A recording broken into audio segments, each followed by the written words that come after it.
ఇప్పుడు ఎరుక, ఆ తర్వాత సాక్షి, ఆ తర్వాత నిష్కామ కర్మ, సామరస్యం ఇవన్నీ ఒక్కటే. ఇది ఇంతవరకు ఏ పుస్తకంలో రాయబడ్డ విషయం కాదు. ఇప్పుడు దీనికి నేనే ప్రమాణము తప్ప వేరే విధంగా చెక్ చేసుకునే అవకాశం లేదు. ఒకే ఒక్క ఆప్షన్ ఉంది, అది మీలో చెక్ చేసుకోవచ్చు. అంతకుమించి ఆప్షన్ లేదు. ఇంకా ఇప్పుడు ఎట్లయితే ఒక మనిషి తనకున్న ఏమంటారు ర్యాంకు మారుతుందో, అమ్మ ఆమెనే, పిన్నమ్మ ఆమెనే, చెల్లి ఆమెనే, నాయనమ్మ ఆమెనే, అటనే పనామె ఆమెనే. ఆమె ఉన్న సందర్భం నిర్ణయిస్తుంది ఆమె ఎవరు, కానీ ఆమె ఎవరు కాదు. ఇది అందరికీ తెలిసిందే, అందరి అనుభవం. కాకపోతే ఏదైనా ఏ పని లేదనుకో సాక్షి. ఇది నా నిర్వచనం. ఉదాహరణకి తినడం అయిపోయింది, అంతా అయిపోయింది, ఊరికే రోడ్డు మీద కూర్చున్నారు. ఇప్పుడు అక్కడ మీరు చేయవలసిందల్లా సాక్షి, నిమిత్త మాత్రత. ఏమి కాదు కాదు కదా. కాదు ఉన్నది అది, అది అనామకత, అది మూల స్థితి. ఆవిర్భవించే స్థితులు వేరు. మూల స్థితిలో నువ్వు అనామకురాలు, నేను అనామకుడిని, ఈమె మూల స్థితిలో ఆడలేదు మొగలేదు. ఇది అందరికి తెలిసింది. ఇద్దరిలో నువ్వెవరో ఆడలేదు మొగలేదు స్థితి, అంతే. ఆకలికి ఆడలేదు మొగలేదు. కానీ ఆవిర్భవించే స్థితుల గురించి ఆధ్యాత్మిక చర్చ అంత మూల స్థితి గురించి కాదు. ఇప్పుడు నేను రోజంతా పని చేస్తున్నా, అది నిష్కామ కర్మ చేయమని చెప్తుంది ఆధ్యాత్మికత. నిష్కామ కర్మ అంటే చెయ్యి, మనస్ఫూర్తిగా చెయ్యి, నీ హృదయం ఆవిష్కరించు, నీకు ఎంత సాధ్యమో అంత చెయ్యి, జస్ట్ ఫలితం ఆశించకు. కానీ దీన్ని చాలా తప్పుగా అర్థం చేసుకుంది సమాజం. ఫలితం ఆశించొద్దంటే ఫలితం ఆశించొద్దని కాదు, నువ్వు సరిగ్గా చేస్తే వచ్చే ఫలితం తప్పకు వస్తుంది, ఎదురు చూడాల్సిన అవసరం లేదని. నువ్వు ఎండకు బట్టలు ఆరేస్తే ఆరాలని ఆశించకు, ఆడతాయి. ఆకలి రావాలని ఆశించకు, ఆకలి వస్తుంది, నువ్వు జస్ట్ పని చేసుకుంటూ పో, సహజం. అందుకని నిష్కామ కర్మ అనేది వెరీ ఎఫెక్టివ్. నువ్వు ఖచ్చితంగా నువ్వు పని చేస్తూ పోతే ఫలితం వస్తుంది. ఇక్కడ మనుషులు అనుకుంటున్న ఫలితం ఏంటంటే వాళ్ళు అనుకున్నది రావాలని, అట్లా రాదు. అది మనిషి బాధ పెడుతుంది.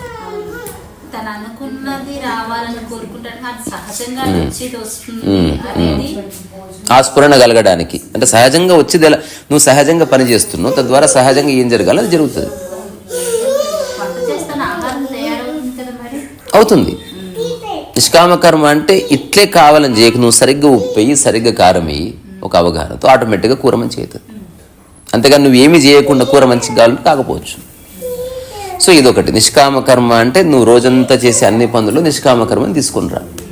అట్లా కాకుండా నువ్వు వాచ్మెన్ చేస్తున్నావు, అక్కడ ఎరుక పని చేస్తుంది, నీకే పని లేదు, చూసుకుంటూ ఉండాలి. నీ కారు లేదు, నా కారు లేదు. ఎరుక అంటే భేదభావము లేకుండా అన్నిటినీ సమదృష్టితో చూసే స్థితి, అది ఎరుక అంటే. ఉదాహరణకి ఈ బ్యాగులన్నీ లోపటేయమ్మ. ఇప్పుడు అందులో హఠాత్తుగా వాడికి చెప్పావు, వాడన్నీ వేస్తున్నాడు, ఇందులో ఈ బ్యాగ్ నీది, ఇది కూడా వేసుకో అంటే అన్ని బ్యాగులు ఒకలాగా వేసి ఇసిరేసి వాడి బ్యాగ్ నెమ్మదిగా పెట్టుకున్నాడు అనుకో, ఎరుక పోయింది. ఎందుకంటే నాది వచ్చేసింది కాబట్టి. ఇప్పుడు వాటి నుంచి బయటపడేయడానికి ఇవన్నీ వచ్చినాయి. ఎందుకంటే ప్రకృతి యొక్క మూల స్థితులు ఇవన్నీ. అన్నీ ప్రకృతిలో ఉన్న అన్ని ప్రాణులు ఎరకతోనే ఉంటాయి, మనిషి తప్ప. అయితే వాటికి ఎరక ఉండాల్సిన అవసరం లేదు, ఎందుకంటే ఉన్నదే అది కాబట్టి. మనకి దానికి విరోధాభాష్యమైన అనుభవం మనం అనుభవిస్తున్నాం కాబట్టి అనివార్యంగా అది మనం అనుభవించి తెలుసుకోవాల్సి వస్తుంది. ఇప్పుడు నాది నీదని వచ్చింది కాబట్టి ఏది నాది కానీ తెలుసుకోవాలని అనిపిస్తుంది. అసలు నీదంటూ ఏది లేకపోతే, ఇప్పుడు ఉదాహరణకు ఆ పాప ఉంది, తనదంటూ ఇంకా ఏది లేదు కనుక తనకంటూ ఏ బాధ లేదు. తన ఇల్లు వదిలేసి వెళ్ళిపోవాలంటే వెళ్ళిపోతుంది, తనదంటూ ఏది లేదు. తను ఎప్పుడు డోర్ వేయదు, దేనికి లాక్ వేయదు, లాక్ లేశారని అడగదు, ఎందుకంటే తనదంటూ ఏది లేదు. తనదంటూ ఒక్కటి వచ్చి దాంతో తాదాత్మ్యం ఏర్పడింది అనుకో, ఇల్లు మొత్తం గంగలు కలిసిన పర్వాలేదు, తన బొమ్మ బాగుందా లేదా వచ్చేసింది కథ. అందుకదా సమస్త మానవజాతి పోయినా పర్వాలేదు, నా ఇల్లు బాగుంటుంది చాలు. ఇప్పుడు ఊరంతా తగలబడిపోయిందని తెలిస్తే ప్రతి ఒక్కడు నా ఇల్లు తగలబడకపోతే చాలనే పరిగెడతాడు. ఊరి గురించి ఎవరికి చింత ఉంటుంది. సో ఎరుక అంటే వాచ్మెన్ స్టేట్.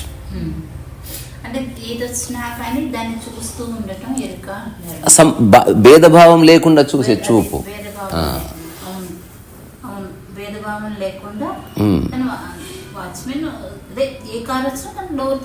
అంతే దట్ ఈస్ అదేమో వాడు ఉద్యోగ ధర్మంలో చేస్తున్నాడు, అందుకని వాడికి ఇష్టం లేదు అది. ఇది పరిపూర్ణ ఇష్టంతో చేయాలి, అంటే నువ్వే అదయ్యి ఉండడం, ఎరుకగా ఉండడం అంతే. ఇదొకటి. ఆ తర్వాత సాక్షి అంటే ఇప్పుడు ఈ నిష్కామ కర్మ పొద్దు నుంచి రాత్రి వరకు చేసినావు, అది అయిపోయింది. కొంతసేపు చూసుకోవాల్సిన సమయం వచ్చింది, అయిపోయింది. మరి సాక్షి ఇప్పుడు వస్తుంది, ఇప్పుడు ఏ పని లేదు నాకు, అప్పుడు మిగిలింది సాక్షి. అంటే ఒక వ్యక్తిగా నువ్వు చేయవలసింది లేదు, దేన్ని గమనించవలసింది లేదు, చూడవలసింది లేదు, అప్పుడు జస్ట్ నిమిత్త మాత్రం ఉన్నావు అంతే. అందుకే మనిషి యొక్క మరణ దశలో ఉపయోగపడేది సాక్షి ఒక్కటే, అది అంతిమ స్థితి అన్నట్టు. యవ్వనంలో ఎరుక అవసరం, యవ్వనంలో నిష్కామకర్మ కూడా ఉంది. అసలు నీ చేతులు కాళ్ళు పడిపోతే నిష్కామకర్మ ఎక్కడిది? ఇంకా కర్మనే లేదు, ఫలితం కోసం ఆశించే సీనే లేదు. పళ్ళు ఊసిపోయినాయి, కళ్ళు సొట్టలు పడ్డాయి, బేరింగ్లు అరిగిపోయినాయి, మూలకు పడ్డావు, ఇంకేం చేస్తావు? అప్పుడు మిగిలింది సాక్షి. సో సాక్షి అనేది అన్నిటికంటే పైన ఉంటుంది. ఇప్పుడు ఏది లేకపోతే మిగిలింది సాక్షి. ఒకవేళ వేరే వచ్చినాయా సాక్షిగా ఉన్నట్టు కనబడదు. నిష్కామకర్మనే సాక్షి భావన కూడా, సంపూర్ణ ఎరుకనే సాక్షి భావన కూడా. ఇప్పుడు ఇది పనికి సంబంధించి ఒకటి, ఏదున్నా సమానంగా చూసుకున్నది ఒకటి, ఏది లేకపోతే సాక్షి ఉన్నది ఒకటి. ఈ మూడు అయిపోయిన తర్వాత మధ్యస్థితులు కొన్ని ఉన్నాయి. ఇప్పుడు సాక్షి భావనలో కూడా పని చేయొచ్చు కదా? చేయొచ్చు. నిష్కామకర్మ చేస్తున్నట్టు సాక్షి భావన నడుస్తేనే పని చేయగలుగుతావు. ఎందుకంటే ఆశించడం లేదన్నప్పుడు నువ్వు సాక్షివేనా. ఇప్పుడు ఆశించడం వస్తే కడతవైతావు. అన్నీ అక్కడే పాడైనాయి. అవేం పెద్ద ఏమంటారు రాజకోట రహస్యాలు ఏమిగా, ఫండమెంటల్సే కానీ మనం మిస్ అయిపోయినాం.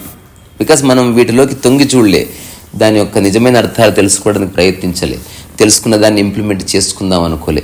గంటలు అర్థమైపోవాలి. ఇప్పుడు ఇన్స్టంట్ కాఫీ లాగా. నేను ఎవరో ఫోన్ చేశారు, సాక్షి భావన చూస్తున్నాడు 2 రోజులు అయింది, నిలబట్టం లేదండి, వేస్ట్ ఇదంతా అన్నాడు ఆయన. పరిపూర్ణంగా వేస్ట్, వదిలేయండి.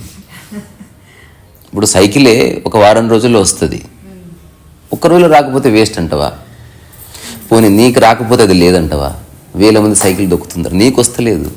ఎంతోమందికి ఈత వచ్చు, నీకు రాదు. ఎంతోమంది ఆనందంగా ఉన్నారు, నీవు ఉంటలేవు, అది నీ ప్రాబ్లం కదా. కానీ మనిషికి ఏంటంటే ఒక చిన్న యాంగ్జైటీ, త్వరగా వచ్చేసేయాలి, త్వరగా ఏదన్నా ఫోర్స్ చేయొచ్చు. కానీ ఈ కోణాలను ఏవైతే మనం చర్చిస్తున్నామో ఇవి అవగాహన చేసుకోవాల్సిన విషయాలు. నెక్స్ట్ నేను దీనికి ఎరుకకి ఒక ఎగ్జాంపుల్ నేను క్రియేట్ చేసిందే, ఎవరైనా చెక్ చేసుకోవచ్చు. ఇంట్లో చీకట్లో లైట్ బంద్ చేయాలి. ఇప్పుడు ఆ లైటు నీవనుకో, హైపోథెటికల్ ఆ లైట్ ప్లేస్లో నీవు ఉన్నావు అంటే ఆ లైటే నీవు. ఇప్పుడు లైట్ వేసినావు అనుకో, కాంతి ఎట్లా పడుతుంది అన్నిటి మీద, అది ఎరుక అనమాట. అంటే భేదభావం లేకుండా కాంతి ఎట్లయితే పడుతుందో నీ చూపు అన్నిటి మీద ఒకలా పడితే గనక నువ్వు ఎరుకలో ఉన్నట్టు. నాది లేదు, నీది లేదు. ఒకవేళ కాంతి నీవైతే, భేదభావాలు ఉంటే నీ ఫ్రిడ్జ్ మీదనే ఎక్కువ పడుతుంది, వేరే వాళ్ళ ఫ్రిడ్జ్ మీద ఎందుకు పడుతుంది? అది పడదు. కానీ ప్రపంచం అంతా వ్యత్యాసాలమయం. సూర్యుడు అంతే. అందుకే సూర్యుని దేన్ని భగవంతుడు అంటున్నాం? ఏ భేదభావం లేనివాడు, ఏ వ్యత్యాసం లేనివాడు అయినప్పటికీ మనం పురాణాలు రాసుకున్నాం. ఒక వ్యక్తికి ప్రత్యేకంగా ఇంట్రెస్ట్ చూపించినట్టు, ఆ వ్యక్తికి ప్రత్యేకంగా దర్శనం ఇచ్చినట్టు. అంటే ఆ క్వాలిటీస్ తనలో చూసుకున్నాడు అంతే. మనం దాన్ని సింబాలిక్గా ఎవరో ఆకాశం నుంచి దిగి ప్రత్యక్షం చూపించుకున్నాం. అదంతా మనిషికి ఉన్న ప్రారంభం, అంటే మనిషికి ఉన్న క్రియేటివ్ ప్రాబ్లం అది. ప్రస్తుతం 2 నేనే. అంటే మీరు అనుభవిస్తున్నది చెప్తే మీరే మాట. మీరు ఏ స్థితిలో ఉన్నారో అదే మాట్లాడితే ఆ స్థితికి మాట కాంప్లిమెంట్ చేస్తుంది అంతే. ఫర్ ఎగ్జాంపుల్ మీరు ఇచ్చేది అంతే. అయితే కొన్నిసార్లు ఎంత అనుకున్నా మాట తప్పుగా తీసుకోబడవచ్చు. అందుకని మీరు నా మాటను పట్టించుకోకూడదు. అర్థమైతే ఓకే, అర్థం కాకపోతే అపార్థం మాత్రం చేసుకోవద్దు. స్థితినే పట్టుకోవాలి. అంటే వీడు మాటలకు బియాండ్గా ఎట్లున్నాడు అంటే తన కదలికలను బట్టి తెలుస్తుంది. తనకు తెలుసున్న విధిలో తను చెప్తున్నాడు. ఎదుటి వాళ్ళు అర్థం చేసుకుని తను చెప్పిందే అర్థం చేసుకుంటాడని గ్యారంటీ లేదు కదా. కానీ ఒకవేళ మీరు చెప్పింది వేదాంతమో, ఋగ్వేదమో, లేకపోతే సంస్కృత శ్లోకాలు అయితే అట్లా అనాలి. ఇప్పుడు నేను చెప్పిన దాంట్లో ఇప్పుడు నా ప్రయత్నం అంతా అదే ఉన్నది. 2009 తర్వాత అత్యంత తేలికైన వ్యాఖ్య నాకు దొరకలే. నేను నా ఆధ్యాత్మిక ప్రయాణంలో దానికోసమే కొంత ప్రయత్నం చేసిన. ఈ ఇప్పుడు ఎరుకకు సంబంధించిన ఎగ్జాంపుల్ నాకు తెలిసి అర్థం కాకపోవడానికి ఏం లేదు అందులో. తద్వారా మాట వక్రీకరించే అవకాశం కూడా లేదు. సూర్యుడి యొక్క స్థితి ఎరుక అంటే సూర్యుడు గనక కాంతి జల్లితే అన్నిటి మీద సమానంగా చల్లినట్టు, వర్షం గనక అందరి మీద సమానంగా పడ్డట్టు నీ దృష్టి అన్నిటి మీద సమానంగా ఉందా లేదా? ఇప్పుడు సమానం అనేసరికి మళ్ళీ కొన్ని ప్రశ్నలు వస్తాయి. నిజంగా ఎవడన్నా అనుకుంటే అక్కడ నెక్స్ట్ వచ్చిన మధ్యస్థితులే సమదృష్టి, సమభావన, సమత్వం. సమత్వం. ఇప్పుడు మనం ఎరుక సమదృష్టి కరెక్టే, అన్ని వేరే, అన్ని ఒకటే, బట్ స్టిల్ లిటిల్ డిఫరెన్స్ అంటే సంబంధానికి తేడా. ఇప్పుడు సమదృష్టి ఎరుకనే సమదృష్టి ఒకటి, కానీ తేడా ఉంది. సమదృష్టి అంటే చీపురును మీరు గ్లాసుని మెల్లగా పెట్టారు, చీపురును మెల్లగా పెట్టమని కాదు. మీకు ఎలా అపార్థం చేసుకున్నారు? మళ్ళీ సూర్యకాంతి అందరి మీద సమానంగా పడ్డా ఒకటి రప్పున పెరిగింది, ఒకటి 20 ఏళ్ళకు పెరిగింది. ఒక్కొక్క దాని యొక్క అభివ్యక్తి ఒక్కొక్క విధంగా ఉంది. ఇది కూడా అర్థం చేసుకొని తీరాలి. సో సమదృష్టి అంటే అందరినీ మెకానికల్గా చూడడం అని కాదు. ఎవరు ఎట్లా పలుకుతారో అట్లా వాడితో పలికించు. పని చేసేవాడికి పనప్ప చెప్పు, కూర్చునేవాడికి కూర్చోమని చెప్పు, పరిగెత్తేవాడికి పరిగెత్తే పనప్ప చెప్పు, డిస్టర్బ్ చేసేవాడిని ఎల్లగొట్టు. ఇదంతా సమదృష్టి. సమదృష్టి అంటే ఇప్పుడు పని చేసేవాడిని వచ్చి పెయింటింగ్ వేయమంటే సమదృష్టిగా ఏమంటే కదా, ఎవరికి ఏదొచ్చో అది నువ్వు గుర్తిస్తున్నావు. రానివాడికి ఎట్లా చెప్తావు? నేను చెప్పింది సమదృష్టి అంటే అందరూ పెయింటింగ్ వేయమని కాదు. ఇప్పుడు ఎరుకలో ఉన్నవాడు ఒక గురువు అయితే వాడు చుట్టూ ఉన్న ఒక 10 మంది మీద తన ఎరుక ఉంది, కానీ అందరితో రకరకాల పనులు చేపిస్తాడు. ఎవరికి ఏది సాధ్యమో అది చేపిస్తాడు. అందులో ఒకటికి అనిపించవచ్చు ఆయనకు ఎక్కువ విలువ ఇస్తున్నాడని, కాదు. సమదృష్టి వల్ల అట్లా చేస్తున్నాడు. సమదృష్టి అంటే నీకెంత సాధ్యమో అంతే నీ ప్రాప్తం. అన్ని పనులు నువ్వు చేసావు అనుకో చెడిపోతుంది విషయం అట్లా. సో ఇది తప్పుగా అర్థం చేసుకోబడుతుంది. సో ఎరుక తర్వాత సమదృష్టి కూడా అర్థం చేసుకొని తీరాలి. చాలా తేలిక. ఇప్పుడు మీరు పిల్లతో ఒకలా మాట్లాడతారు, మీ ఆయనతో ఒకలా మాట్లాడతారు. ఇద్దరి పట్ల సమదృష్టే ఉంది మీకు. ఆమెకు ఒకలా భోజనం పెడతారు, ఈయనకు ఒకలా భోజనం పెడతారు. అసలు ఆడ పెట్టుకొని తినిపో అంటాడు ఒకరితో. ఇదంతా సమదృష్టే. చూసే వాళ్ళకి కొంచెం ఎక్కడ సమదృష్టి ఉంది, ఒకరికేమో తినిపో అన్నది, ఒకరికేమో పైకి ఎగిసి పెట్టింది. ఇదంతా వాళ్ళ దృష్టి, అది భ్రష్టు పట్టిన దృష్టి. అట్లాగా చూస్తారు, అలాగే అంటారు. అందుకే గురువు ఈ సమదృష్టి ఎరుక కలిగిన వాడిని అపార్థం చేసుకున్నంత ప్రపంచంలో ఎవరు అపార్థం చేసుకోరు. అంటే వ్యక్తిని ఏది అవసరమో అదే ఎలా చెప్పాలని తెలియట్లేదు. అదే ఇప్పుడు వ్యక్తిని బట్టి తాను ఏం చేయాలో అది చేస్తాడు. అంత ఎరుక అంటేనే అది. మీరు దేన్ని పరిపూర్ణంగా చూడాలో అంత పరిపూర్ణంగా చూస్తున్నారు. ఒకరితో ఒకరిని కలపడంలే. మీ శక్తి ఏమిటి, మీ ప్రమేయం ఏమిటి, మీరేమిటి. ఒకవేళ నేను ఏ పని చేయలేదనుకో, నిమిత్తం మాత్రం సాక్షి ఉంది మన మధ్యన. అందుకే ఎవరితో ఏ పని చేయొద్దు నిర్ణయం తీసుకుని, అసలు ఈ పంచాయతీ వద్దు. ఇప్పుడు మనం ఏదైనా సాధిద్దాం ఏదో పెద్ద అనుకో, అప్పుడు ఈమెకేం పని చెప్పాలి, నీకేం పని చెప్పాలి. హఠాత్తుగా ఈమెకు గురుతర బాధ్యత ఇచ్చాననుకో, నీ మనసులో ఒక అలజడి రేగుతుంది. ఈ ఆశ్రమాల్లో ఈ బ్యాలెన్సింగ్ యాక్టే ఉంటుంది. అంత ఈగో, అందుకే చివరికి ఈగోలు సాటిస్ఫై చేస్తారు. అందుకని ఆ చక్కర్లో పడొద్దు అనేది. నాకు సమాజానికి మధ్య పని తీసేసిన, ఇది నేను తీసుకున్న కాన్షియస్ డిసిషన్. అనుకుంటే నేను ఏమైనా చేయొచ్చు. అంటే నాతో పాటు పనిచేసే వాళ్ళని తీసేసిన. No employees. నేను ఎవరికి బాస్ని కాదు, నాకెవరు శిష్యులు వద్దు, బానిసలు వద్దు, ఎవరొద్దు. స్నేహం ఉంది చాలు. అక్కడితో నా పని పూర్తి అయిపోయింది. సో ఇదేమో మళ్ళీ సమదృష్టి ఇది పక్కన పెడితే సమభావన ఉంది. సమభావన అన్నది ప్రేమకు సంబంధించింది. సో అమ్మ ఎంతనో మీరంతే. మా అమ్మ కోపం వస్తుంది ఈ మాట అంటే ఇప్పుడు రావడం లేదు, నేను దాన్ని ఎక్స్ప్లెయిన్ చేసిన కాబట్టి. కానీ చనువు మారుతుంది, ఇది కూడా అర్థం చేసుకోవాలి. అందరూ సమానమే అయినప్పటికీ వ్యక్తితో ప్రవర్తన మారుతుంది, చనువు మారుతుంది. మాట ఒకరిని ఏరా బేవకూఫ్ అనొచ్చు, ఒకరిని ఏమండి అనొచ్చు. ఇతనికి అధికంగా రెస్పెక్ట్ ఇస్తున్నట్టు కాదు, ప్రేమిస్తున్నట్టు కాదు, వాళ్ళని కించపరిచినట్టు కాదు. సో అందుకే ఒక ఆధ్యాత్మిక వ్యక్తి ఉన్నంత విరోధాభాష్యంలో ఇంకొక వ్యక్తి ఉండడు. మిగతా వాళ్ళంతా మెకానికల్గా అందరినీ సార్ అంటే ఏ గొడవ లేదుగా, వీడు అట్లా చేయడు. అందుకే ఇప్పుడు ఆధ్యాత్మికవేత్తలు కూడా సీఓలాగా బిహేవ్ చేస్తారు, అందరిని ఒకలా ట్రీట్ చేస్తారు, ఒకలా మాట్లాడతారు. ఇది చాలా అసహజమైన ప్రక్రియ, కానీ కాంట్రవర్సీ వస్తుంది. ఒకలాగా చూస్తున్నా కానీ ఎవరికి ఇవ్వాల్సింది వాళ్ళకి అంతే. అంతే అంతే అంతే. అందరికీ నీళ్ళే ఇచ్చేది. నీ దగ్గర బిందె ఉంటే బిందెడు, నీ దగ్గర స్పూన్ ఉంటే స్పూనుడు, రెండు ఒకటే తనకి. కానీ చూసేవాళ్ళు పోల్చుకోవడం మొదలైతే ఎండ్ అయిపోతుంది. ఇప్పుడు లాస్ట్కి వచ్చే మూడు అవే ఇస్తున్నాడు. మూల స్థితిని ఇస్తున్నాడు తప్ప పని చేయించుకుంటున్నాడు, కానీ గొప్ప పని అలాంటిది ఏమీ లేదు. గొప్ప సమత్వంలోకి రాలే మనం. సమదృష్టి ఈ రెండు చూద్దామండి. సమదృష్టి సమభావన. సమభావన తనకి ఎవరికి ఏది ఇవ్వాలో అది ఇస్తుంది. సమదృష్టి కదా మీరు, సమదృష్టి మీరు చెప్తున్నది అన్ని ఒకటే. కొన్ని ఏమో చేష్టలకు సంబంధించినవి, కొన్ని ఏమి చేయకుండా. చెప్పండి చెప్పండి చెప్పండి. సమదృష్టి ఎవరికి ఏది ఇవ్వాలో అది ఇచ్చేది సమదృష్టి. సమానత్వం, సమానత్వానికి అందరినీ ఒకేలాగా చూడగలగటం ఎరుక. అది అంటే మీరు ఏ పని ఓకే భాష ఏమీ లేదు. ఓకే సరే, నిజానికి ఏ భాష లేదు. కొంచెం అంటే నాకు అర్థం అవటం కోసం నాకు వీలుగా మిమ్మల్ని అడుగు. అలాగే అలాగే అలాగే. అంటే సమానత్వం అనేది అందరినీ ఒకేలాగా చూడగలగటం. ఆ ఒకేలాగా చూడగలగటంలో కూడా అక్కడ కూడా మీకు ఎవరిని ఎలా చూడాలో అక్కడ చూడాలి కదా.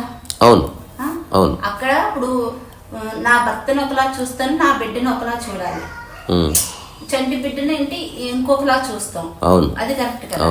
ఇప్పుడు అందరినీ ఒకలా చూడటము అంటే అక్కడ అసలు వ్యక్తి భావనే లేకుండా చూడటం అనా వేరు. అవును అవును అంతే. అది ఇది నాకు అర్థమైంది. ఇప్పుడు అసలు వ్యక్తి భావనే లేకుండా కేవలం చూడటం. ఆ చూడటంలో ఏ ఆలోచన లేదు, ఏ వ్యక్తి లేదు, పశువు లేదు, పక్షి లేదు, కేవలం చూడటం. అది అయిపోయింది కదండి. ఇప్పుడు సమభావన వచ్చింది కదా. ఈ సమభావనలో కూడా మరి ఈ సమభావనలో కూడా వ్యక్తి అనేది చూడకుండా ఇవ్వటమే ఉంటుంది. సమభావన అనేది భావననే, ఇంకా మళ్ళీ చుట్టాలు ఏమీ లేవు. అంటే పని ఏమీ లేదు సమభావనలో. ఇప్పుడు నేను మీతో పని చేస్తే ఒకటి, పని చేయకపోతే నాలో సమభావన ఉంది, కానీ సమదృష్టికి సంబంధించిందని తీసేసిన, అంటే పని తీసేసాను నేను. అంటే పని పెట్టుకోలే, భావన ఉంది. ఇప్పుడు నాకు మీరెంతో అంటే నాకు ఎంప్లాయీస్ ఉంటే నేను ఏదైనా ఉద్యమం చేయాలి, నేను ఒక ఆశ్రమం నడపాలంటే అప్పుడు నాకు కింద ఉండాలి కదా ఎవరో ఒకరు. ఇప్పుడు రామకృష్ణ పరమహంసకు 12 మంది ఉన్నారు, ఇప్పుడు సద్గురుకి ఎంతో మంది ఉన్నారు, ప్రతి ఒక్కరికి ఉన్నారు కదా. అది కూడా తీసేసిన నేను. దానివల్ల పనికి సంబంధించిన చర్చలు లేవు నా దగ్గర. తద్వారా నేను ఎవరికి ఏ బాధ్యత అప్పగిస్తలేను. ఆ ఒక్క యాంగిల్ తీసేసిన నా లైఫ్లోకి వెళ్ళి. అది నేను చాలా అంటే నేను అందుకే చాలాసార్లు అన్నాను, నా యొక్క ప్రాపంచికమైన కెరియర్కి నేనే బొంద పెట్టేసినాను. అంటే నాకు ఎదిగే అవకాశాలు ఈ ప్రపంచంగా ఎన్నో ఉన్నా నేను వద్దనుకుంటున్నా. అది అనవసరమైన కాన్ఫ్లిక్ట్. అది ఎందుకంటే ప్రకృతిలో ఆ డైమెన్షన్ లేదు. ఎవరికి ఇది బాధ్యత అనేది అప్పచెప్పను. అవును అంతే అంతే. నా పని నేను చేసుకుంటాను. మీరు ఇది చెయ్యండి, ఇలా చెయ్యండి అనేది నేను శాసించిన నియంత్రణ కాదు. కంపల్సరీస్ ఏమీ లేవు. నీళ్ళు కావాలంట, రాదు ఇవ్వకపోయినా పోయి తాగుతాను. నేను అడిగాను, నువ్వు అడుగుతా తెస్తా అని నాకు వాగ్దానం చేశావు, 2 రోజులు తెచ్చావు, ఇప్పుడు 31 రోజు ఎందుకు తీయలేదు అంటే ఇరుక్కుపోయావు. నీళ్ళు కావాలంటే తాగుతాను అంటే. అందుకే ఈ పనిపరమైనవి ఏవి పెట్టుకోలేదు. అది చాలా అంటే కాన్షియస్గా తీసుకోవాల్సిన నిర్ణయం తీసుకోవాలి. సమభావన అంటే అసలు పని లేదు, ఏమీ లేదు. నాకు రాదెంతో మీరంతే. నా హృదయంలో భావన సేమ్ ఉంది, చనువు మారుతుంది అంతవరకు. ఇది ఇంకా సమత్వం అన్నది ఏంటంటే పంచవలసి వచ్చినప్పుడు సమత్వం. బాధ్యతలు వేరే. ఇప్పుడు ఈమె స్టేజ్ మీద బాగా మాట్లాడుతుంది, ఈమెకి అది చెప్పాను. మీరేమో కిచెన్లో బాగా వంట చేస్తారు, మీకు చెప్పాను. మురళి గారికి ఏమో ఓన్లీ చెత్త ఎత్తామని చెప్పాను. మీరు ఒకరితో ఒకరు పోల్చుకోలేదు కాబట్టి నెక్స్ట్ అక్కడికే వస్తాం. Last 3 very danger. అంటే ఇవన్నీ నిలబడాలంటే ఆ 3 ఉండకూడదు. తద్వారా మీరు కిచెన్లో బాగా చేస్తున్నారు, ఈమె స్టేజ్ మీద మాట్లాడేందుకు అందరు ఈమెకు ఫ్యాన్స్ అయ్యారు. అసలు మురళి గారిని ఎవరు పట్టించుకోవట్లే. అవుతుంది కదా సేమ్. కానీ మీలో ఏ కాన్ఫ్లిక్ట్ లేదు, పోల్చుకోవట్లేదు. నాకు ఏ కాన్ఫ్లిక్ట్ లేదు. చూడ్డానికి ఎట్లుంది అసలు రాధకి గొప్ప గొప్ప పనులు అప్పచెప్పాడు ఆయన. పాపం ఈమె తీసుకెళ్ళి కిచెన్లో వేశాడు. అసలు మురళి గారండి అసలు ఎప్పుడు చెత్తుతూ ఉంటాడు అసలు అన్నారు కదా, మీరు పట్టించుకోవట్లేదు. ఏదైతే సమదృష్టి, ఎవరి పాత్రతను బట్టి ఆ పని ఇవ్వబడ్డది. సమభావన, అందరి పట్ల సేమ్ ప్రేమ, గౌరవం, చనువు మారింది. సమత్వం అంటే ఇప్పుడు అందరికీ ఆహారం ఇచ్చినప్పుడు అందరికీ ఈక్వల్ డిస్ట్రిబ్యూషన్. ప్రసాదం లాగా, ప్రసాదం ఎవరికి ఎక్కువ తక్కువ పెట్టడం ఉండదు. సో అట్లా ఆధ్యాత్మిక పరమైన జ్ఞానం అనేది సమత్వంలోనే సాధ్యం. అక్కడ ఎక్కువ తక్కువ లేవు.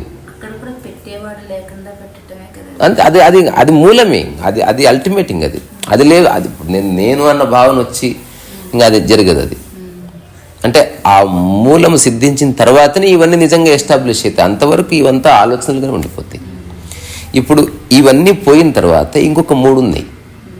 వీటి మధ్యన ఇప్పుడు సమదృష్టిలోను, సమత్వంలోను, సమభావంలోను పనికి సంబంధించిన విషయాలు కాకుండా మానవ సంబంధాలు ఎస్టాబ్లిష్ అయ్యాయి. మనిషితో ఉన్న సంబంధాలు ఇవన్నీ. సో అన్నిటికీ కామన్గా ఉన్నది సామరస్యం. సామరస్యం ఉంటేనే సమదృష్టి ఉంటుంది, సామరస్యం ఉంటేనే సమభావన ఉంటుంది, సామరస్యం ఉంటేనే సమత్వం ఉంటుంది. వీటన్నిటి యొక్క అది అన్నిటి. ఇప్పుడు మనం ముగ్గురం మాట్లాడుకుంటున్నాం కదా, నేను మాట్లాడితే మీరు నిశ్శబ్దంగా ఉంటున్నారు, మీరు మాట్లాడుతుంటే నేను నిశ్శబ్దంగా ఉంటున్నా. మనం మాట్లాడుకుంటున్నామని చిన్న పాపని కిందకి తీసుకుపోయారు. ఇదంతా సామరస్యం కోసమే. మీరు పడుకుంటే ఎవరో లైట్ బంద్ చేశారు, సామరస్యం కోసమే. మీరు ఏం చేసినా ఎవరో దగ్గితే నీళ్లు తీసుకొచ్చి ఇచ్చావు, సామరస్యం కోసమే. అది సామరస్యం అంటేనే సేవ యొక్క నిజమైన తాత్పర్యం. అది ఇప్పుడు ఇవి పక్కన పెడితే నెక్స్ట్ 3 ఉన్నాయి. ఇవన్నీ ప్రకృతివి. ఇప్పుడు మనం డిస్కస్ చేసిన ఈ 6-7 పదాలన్నీ ప్రకృతివి. ఇందులో ప్రపంచము లేనే లేదు అసలు. నెక్స్ట్ వచ్చే 3 పూర్తి ప్రపంచానివి. ఒకటి పోలిక, రెండోది ఒపీనియన్స్ క్రియేట్ చేసుకోవడం, మూడోది జడ్జిమెంట్. ఈ 3 చేసిన డ్యామేజ్ మానవ జాతి ఇంకేమీ చేయలేదు. అసలు మనిషి పడే అన్ని బాధలకు కారణం ఈ 3. అసలు ప్రకృతి అంటేనే మన మామూలుగా అయితే ప్రకృతి అంటే చెట్టు, చేమ, పుట్ట అని మనకు చెప్పారు అట్లా దరిద్రులు. అలా చెప్తున్నవాడు ప్రకృతే. అంటే ఏదైతే నీ ప్రయత్నం లేకుండా ఉందో అదంతా ప్రకృతి, ఏదంతా నీ ప్రయత్నం వల్ల ఉందో అదంతా ప్రపంచం. ఇంతే. నీవేం చేయకుండా ఉన్నది అంత ప్రకృతి. అది చిన్న పాప కిలకిల నవ్వుతుంది, అందులో నీ ప్రమేయం ఏమీ లేదు, తన ప్రమేయము కూడా లేదు. సో నవ్వడం ప్రకృతి. నీ ప్రమేయం లేదు, నా ప్రమేయం లేదు. ఆకలి అయింది తనకి, ఆకలి ప్రకృతి. నిద్రపోయింది, నిద్ర ప్రకృతి. కానీ ఎవడో కావాల్సి తయారు చేసిన బొమ్మ కోరుకుంటుంది, అది ప్రకృతి కాదు, ప్రపంచంలో పడుతుంది. సో ప్రపంచంలో ఉన్న ఈ 3 స్థితులు యాక్చువల్గా ఆధ్యాత్మికతకి ఫౌండేషన్. ఇవి సెటిల్ చేయకుండా అసలు ధ్యానము కుదరదు, నీలో నిజమైన ప్రేమ వాత్సల్యము రాదు. పోలికుంటే ఎట్లా వస్తుంది? ఎంత అనుకున్నా నా కొడుకు ఫస్ట్ వస్తేనే నేను ఆనందపడతా నిర్ణయం అయిపోయిన తర్వాత ఇంకెవడు ఫస్ట్ వస్తే ఏమి, ఎవడు సెకండ్ వస్తే ఏమి, నాకేం సంబంధం? పక్కింటోటి గోల్డ్ మెడల్ వచ్చినా, వాడు యోగ్యుడైనా, వాడు సాక్షాత్తు రామానుజుడే అయినా నాకేం సంబంధం? నా కొడుకు ఫెయిల్ అయ్యాడు, నేను బాధపడతాను, ఇక్కడే ఆగిపోయినాం అంతే.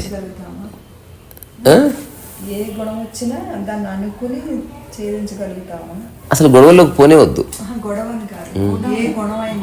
గుణమా? రాదు. గుణాలు ఉన్నవి నీకు బై బర్త్. ఇప్పుడు చింతకాయ గుణం ఏంది? పులుపు. చింతకాయ ట్రై చేయకూడదు, పులుపు తెచ్చుకోవాలని ఉన్నది వ్యక్తి అప్పుడు. సో గుణాలు గుర్తించేవంతే, అంతే తప్ప గుణాలు అనేవి నువ్వు క్రియేట్ చేయలేవు. అందుకే ఏమన్నారు?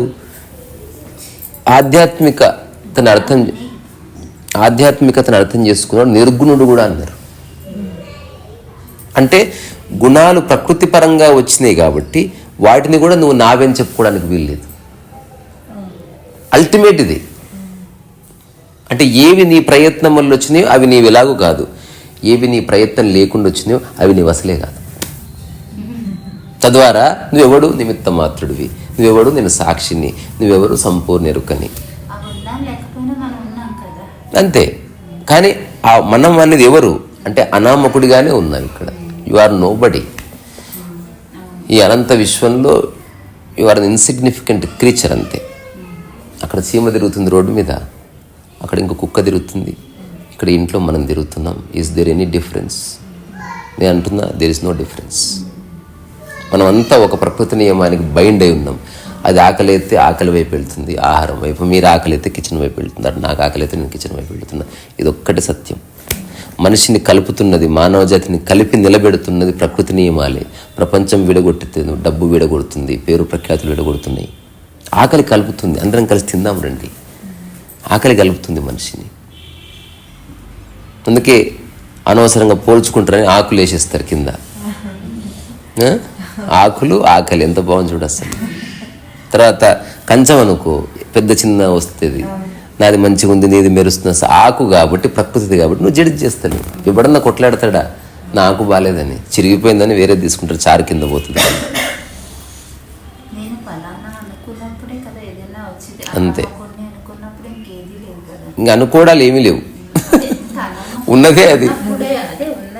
ఇది ఎలా ఉంటుంది? మీరు అన్నది కరెక్టే భాషపరంగా. ఇప్పుడు మీరు ఆడ అనుకోవడానికి ఏమీ లేదు. మీరు అనుకున్నా అనుకోకపోయినా మీరు ఆడవారే.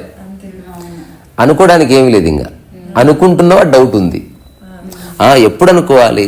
చర్చలో ద్వైతం అవసరం కాబట్టి అప్పుడు భాషపరంగా అనుకోవడమే. మనం అంతా అనామకులం అని చెప్పుకోవాల్సి వస్తుంది, ఎందుకంటే చెప్పుకుంటున్నాం కాబట్టి. లేకపోతే ఎవడు చెప్పుకుంటాడు? ఈ ప్రపంచంలో ఎవరికైనా మీరు ఆడని చెప్తారు, కానీ మీకు మీరు చెప్పుకుంటారా? ఏనాడు చెప్పుకోరు.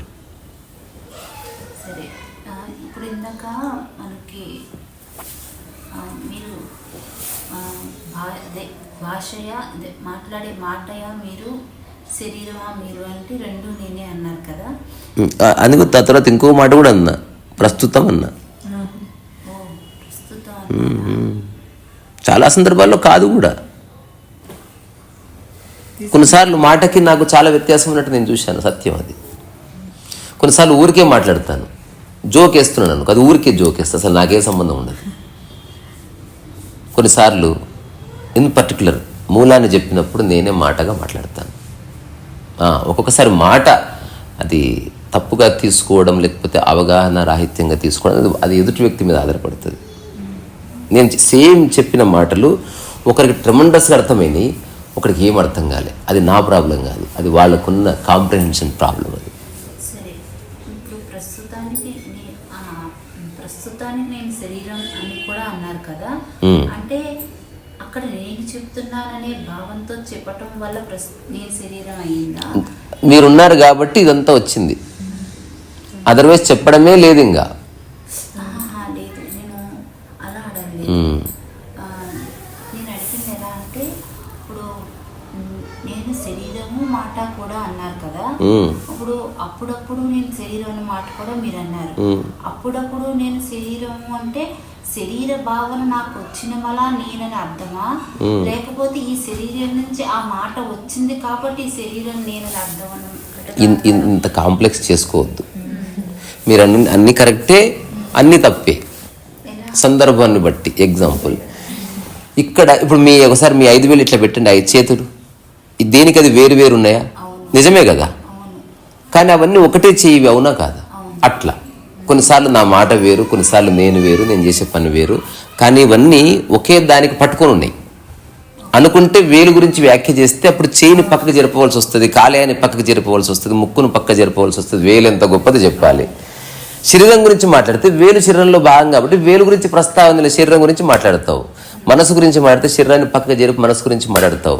ఆత్మ గురించి మాట్లాడితే శరీరాన్ని మనసును కూడా పక్కకు నూకి ఆత్మను తీసుకొస్తావు. ఎట్లా అన్నది నీవు సందర్భాన్ని బట్టి. డాక్టర్ కాడికి పోతే శరీరమే చర్చించబడుతుంది, మనసు ఉండదు. సైకాలజిస్ట్ పోతే శరీరం పక్కకి జరిగి మనసే చర్చించబడుతుంది. శరీరం లేదని కాదు, కానీ ప్రస్తుతం అక్కడ లేదనుకునే ఉండాలి. అట్లనే శృంగారంలోనూ ఆకలిలోనూ నిద్రలోనూ కలిసి ఉన్నాయి. కొన్నిసార్లు వేరువేరుగా ఉన్నట్టు కనిపిస్తూ కలిసి పనిచేస్తున్నాయి. కొన్నిసార్లు ఒకటి కంప్లీట్ పక్కకుండి ఇంకొకటి కంప్లీట్ యాక్టివ్ ఉంటుంది. ఇవన్నీ సంపూర్ణ స్థితులు. ఎగ్జాంపుల్, ఒకటి ధ్యానంలో సమాధి స్థితిని పొందాడు అనుకో, శరీరం కంప్లీట్ స్థిరంగా ఉంది అంటే ఏం చేయట్లే, మనసు 100% లిబరేట్ అయి ఉంది అంటే శరీరం యొక్క కోఆపరేషన్ లేకుండానే అది ఉంటుంది. అట్లా అంటే శరీరము ఏమీ కదలకుండా ఉండి ఎంత కోఆపరేట్ చేస్తుంది చూడు. అట్లా కొన్నిసార్లు నా మాట నేను ఒకటి, కొన్నిసార్లు నేను మాటను ఉపయోగించేవాడిని, కొన్నిసార్లు మాట్లాడింది అవి నావి కావు, కొన్నిసార్లు మాట్లాడకపోయినా నేను చెప్తున్నట్టే శరీరం చెప్తుంది. ఇప్పుడు నేను ప్రశాంతంగా ఉన్నా, నేను మాట్లాడితే తెలుస్తుందా, నన్ను చూస్తే తెలుస్తుందా? అవును, సందర్భాన్ని బట్టి. అంటే నేను ఒకసారి అమ్మగా ఉంటాను, ఒకసారి కూతురుగా ఉంటాను, ఒకసారి నేనేమంటున్నా చివరగా అంటే మీరెవరో దాన్ని బట్టి ఎదుటి వ్యక్తిని మీరు గ్రహిస్తారంతే. మీరెవరో, మీ మానసిక స్థితి ఏమిటో, మీ అవగాహన స్థాయి ఏమిటో దాన్ని బట్టి ఎదుటిది మీరు గ్రహిస్తారు. మీరెవరో మీకు రివీల్ అవుతున్న కొద్దీ ఎదుటిది రివీల్ అవ్వడం స్టార్ట్ అవుతుంది. నేను మీకు చిన్న సైన్స్ పరమైన విషయం చెప్తా. మొట్టమొదట బైనాక్యులర్ కనుక్కున్నప్పుడు చూశారు, అందులో చూస్తే చందమామ కనిపించింది, అంతవరకే ఉందనుకున్నారు. అప్పుడు విశ్వం అట్లానే ఉంది, కానీ బైనాక్యులర్ కొంచెం మంచిది కనుక్కున్నారు, చంద్రుని అవతల కూడా ఏదో ఉందని తెలుసుకున్నారు. ఆ తర్వాత మళ్ళీ రీసెంట్గా ఇంకేదో హబుల్ స్కోప్ ఏదో కనుక్కున్నారు, చంద్రుడే కాదు చంద్రుడు అవుతున్న గ్యాలక్సీస్ కూడా చూశారు. దీని అర్థం మన వస్తువు ఎంత ప్రగాఢమైతే అంత స్పష్టంగా కనిపిస్తుంది ఎదురుది. ఎప్పటి నుంచో ఎదురుది అలాగే ఉంది, అదేం మారతలేదు. ఇది ఎలా ఉంటుందంటే, ఒక వ్యక్తి మీ అందరినీ ఎవరికి వాళ్ళు చెక్ చేసుకోండి, అసలు సూర్యోదయం భలే ఉంది కదా ఈరోజు అంటారు. ఏది బాగుంది? యాక్చువల్ సూర్యోదయం బాగాలేదు, ఆ రోజు నువ్వు బాగున్నావు, ఇది నువ్వు చెప్పవలసింది. ఇది మనం చెప్పట్లే. బా సూర్యుడు ఎంత బాగున్నాడు, ఆహా సూర్యుడు ఎట్లా ఉన్నాడో కొన్ని వేల ఏళ్ళుగా అట్లే పాడేయండు, మొట్టమొదటిసారి నువ్వు బాగున్నావు. మనం ఎప్పుడు వ్యాఖ్య మన గురించి చెప్తలేము, ఎదుటి దాన్ని ప్రమాణంగా తీసుకుంటాం. ఆయన చాలా మంచివాడు, ఆహా నీలో మంచి ఉంది, అది దాన్ని గుర్తించింది.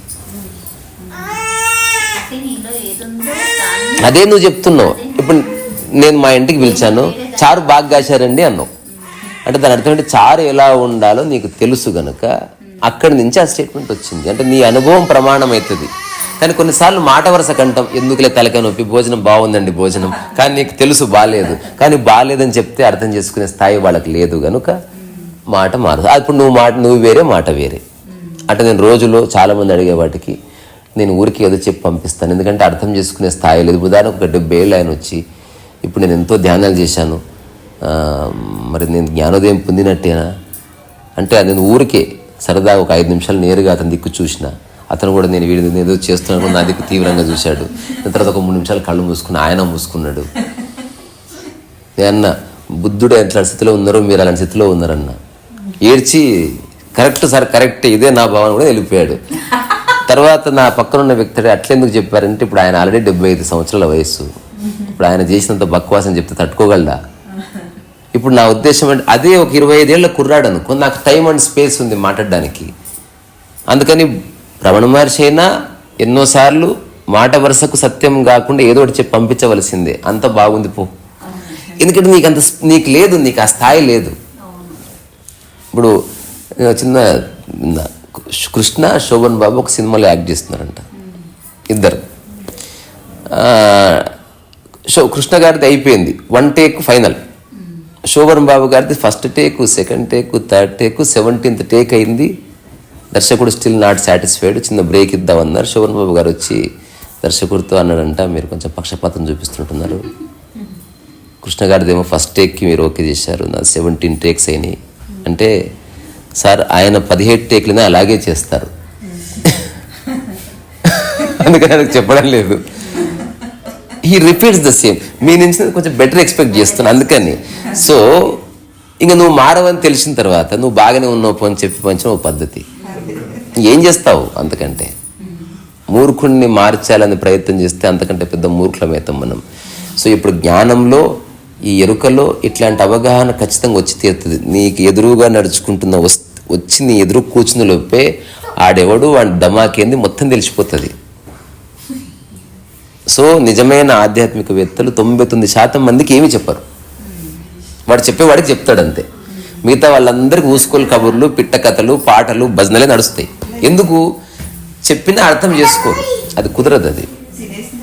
అందుకని నేను రాయాలనుకున్న పుస్తకాలు ఇది కూడా ఒకటి, ఈ పదాల గురించి చిన్న వివరణ. దానికి ఈరోజు మీతో మాట్లాడడం వల్ల రిజిస్టర్ అయింది, రికార్డ్ అయింది నా మైండ్లో కూడా. మళ్ళీ ఒక్కసారి చిన్న చిన్న పుస్తకాలుగా రాద్దామని నా ఆలోచన ఇది. అంటే ఇప్పుడు ఆధ్యాత్మికత యొక్క 9 లేదా 10 ముఖ్యమైన పదాలు వాటి యొక్క వివరణ, ఇవన్నీ ప్రకృతివి. 3 ప్రపంచానివి అంటే బైఫర్కేషన్. అందులో సాక్షి, ఎరుక, ఆ తర్వాత నిష్కామ కర్మ 1, సమదృష్టి, సమభావన, సమత్వం 1, తర్వాత వీటన్నిటికీ సంబంధం ఉన్న సామరస్యం 1, 7 అయిపోయినాయి. తర్వాత పోలిక, ఒపీనియన్, జడ్జిమెంట్, మొత్తం 10. ఈ 10 పదాలే. ఈ 10 పదాల యొక్క అర్థము తెలిసి ఆచరిస్తే ఇక వ్యక్తిగతంగా నీకు ఈ భూమి మీద ఏ సమస్య ఉండదు. You are out of everything already. అంటే నువ్వు ప్రతిదాన్ని చీల్చి చెండాడి తెలుసుకోవాల్సిన అవసరం లేనే లేదు. అంతా ఉంది, ఎవ్రీథింగ్. ఇంకోటి నేను చెప్పాలనుకున్నది, ఈ 10 ఒకటే. అంటే పోలిక లేని స్థితే ఎరుక. కాబట్టి అది పరోక్షంగా పనిచేస్తుంది. పోలిక లేని స్థితే సాక్షి. దేని పట్ల ఒపీనియన్ క్రియేట్ చేసుకొని స్థితే వర్తమానం. నేను వర్తమానంలో ఉండడం అంటే నాకు దేని పట్ల ఒపీనియన్ లేదని. జడ్జిమెంట్ క్రియేట్ చేసుకునే స్థితి అంటే అహంకారం లేని స్థితి.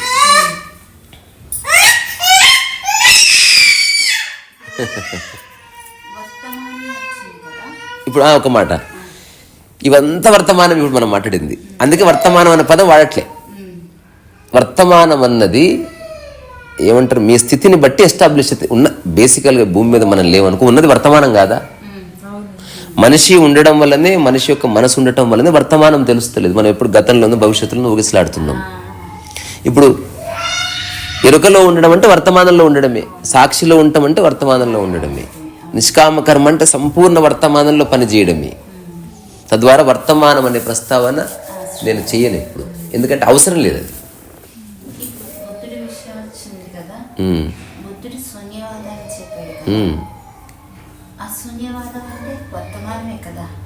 కరెక్టే, బట్ దాన్ని సరిగ్గా అర్థం చేసుకోకపోతే మళ్ళీ చాలా చిక్కులు వస్తాయి.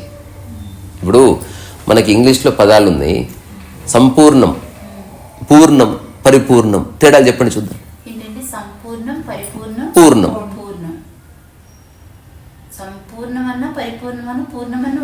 కాదు. ఒక దాని గురించి తెలుసుకోవటం పూర్ణం అవుతుంది. అదే ఇంకా తెలుసుకునేది అనేది లేకుండా, తెలుసుకునేది, తెలియబడేది, తెలిసేది అన్ని తానే అయినప్పుడు సంపూర్ణం అవుతుంది. ఏదన్నా అట్లా కాకుండా ఏదన్నా ఒక చిన్నగా తేలికపాటి, ఇప్పుడు 3వ తరగతి పిల్లవాడికి అర్థమేంటి చెప్పండి. మళ్ళీ అది అంటే కాంప్లెక్స్ మళ్ళీ సేమ్ ఆధ్యాత్మిక ఏమంటారు ప్రవచనాలు ఉంటాయి కదా, అట్లా వెళ్ళారు. ఏది నాలో ఉందో అది నాలో అయి పలుకుతుంది. ఇట్లా చెప్తే ఎవరికి ఏం అర్థం కాదు.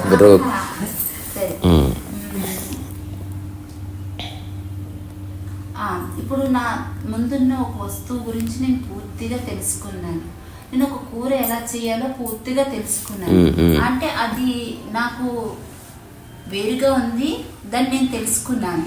తెలుసుకున్నాక తెలుసుకునేది, ఈ రెండు కేవలం తెలుసుకునేదే ఉంది కానీ అది నేను తెలుసుకున్నాను అనేది ఇప్పుడు నేను చెప్పాను. నేను ఒక మాట చెప్తాను మీకు, దీని గురించి విచారణ చేయండి. ఊరికి చెప్పడం ఎంతసేపు, బొమ్మలేసి చెప్తా, పాట పాడుతూ కూడా చెప్తుంది. అంటే చిన్న విషయం అది.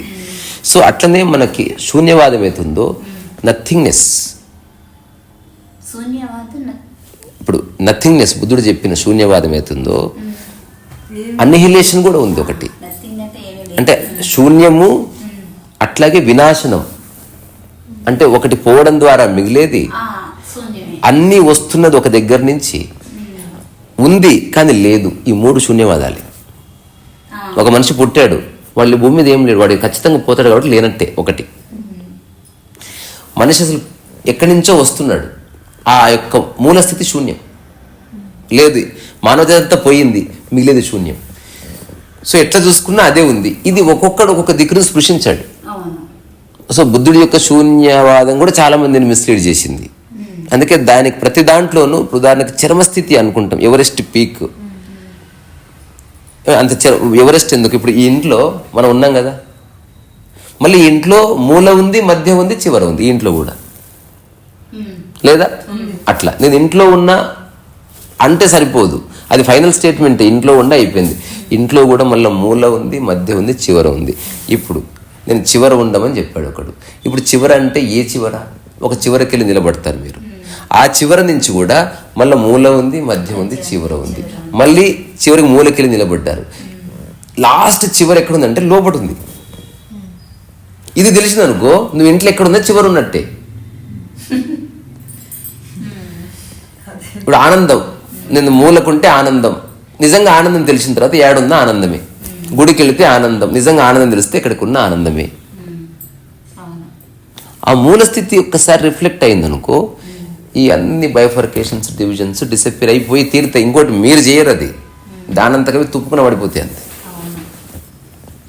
ఓ చాలి చాప్లిన్ సినిమా ఉంటుంది, తను నడుచుకుంటూ పోతుంటాడు, స్నానం చేయాలి, అట్లా నడుచుకుంటూ పోతుంటాడు, పెద్ద షూ కదా, ఒక రకంగా ఇప్పితే షూ అక్కడే ఉండిపోయి పాదం బయటకు వచ్చేస్తుంది, ఇంకో షూ నుంచి పాదం బయటకు వచ్చేస్తుంది, రెండు చేతులు పైకి అంటాడు, ప్యాంట్ ఊసిపోతుంది, ఇట్లా డైఫేస్తాడు, షర్ట్ ఊసిపోతుంది.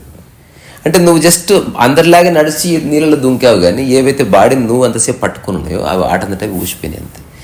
అవి అట్లా ఊసిపోతాయి, ఎందుకంటే అబద్ధం అంతా ఖచ్చితంగా పడిపోతుంది. మనం దాన్ని నిలబెడుతున్నది మనకున్న భావనలతో, మనకున్న ధారణలతో, మనకున్న ప్రీకన్సీవ్డ్ నోషన్స్తో మనమే దాన్ని పట్టుకుంటున్నాం ఘోరంగా.